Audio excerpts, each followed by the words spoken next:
mainit na tubig. Sinilid sa thermos. Ito ang pagkain nila. Pag hari-raya nila guys, ang dami nilang ganito. May baulo pa, yung parang maliit na cake, tapos meron lokot-lokot, yung rice ba. Tapos parang pansit siya, hindi piniprito, ang sarap. So ito din oh. Yan, marami ito yan.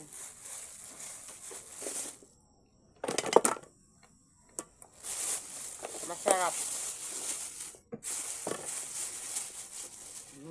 Puko ha.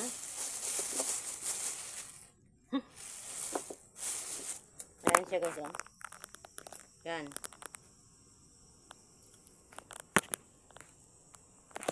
Yan, iba't iba ang ito ang forma. Iba-iba.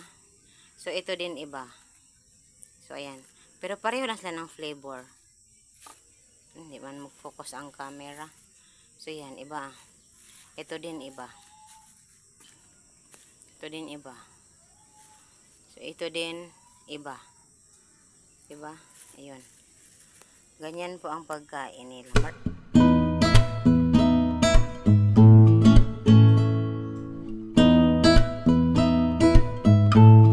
So, good afternoon guys. Ngayon po ay Happy Hari Raya sa mga kapatid nating mga Muslim.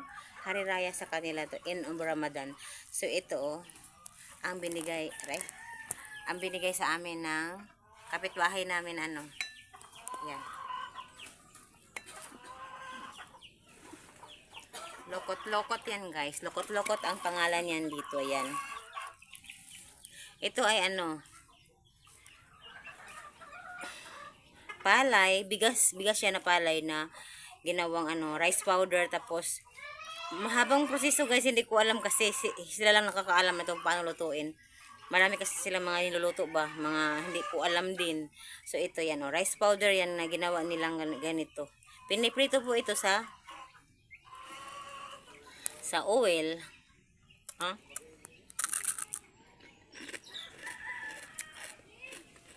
Sobrang malutong na matamis, masarap.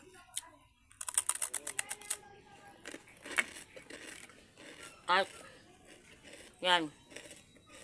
Nagyan kami ng coke. Ayan. Thank you for watching.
Wala mo ng istorya. Wala mo ng istorya.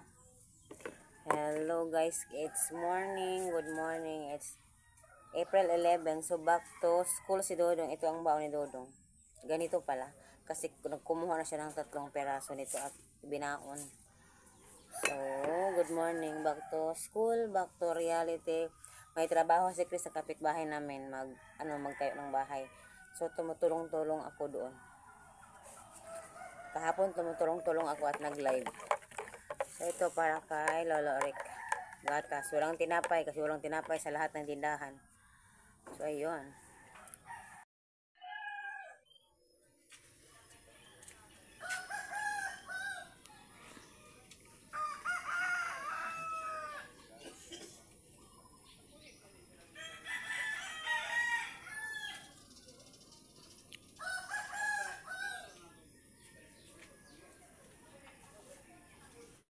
Eshot!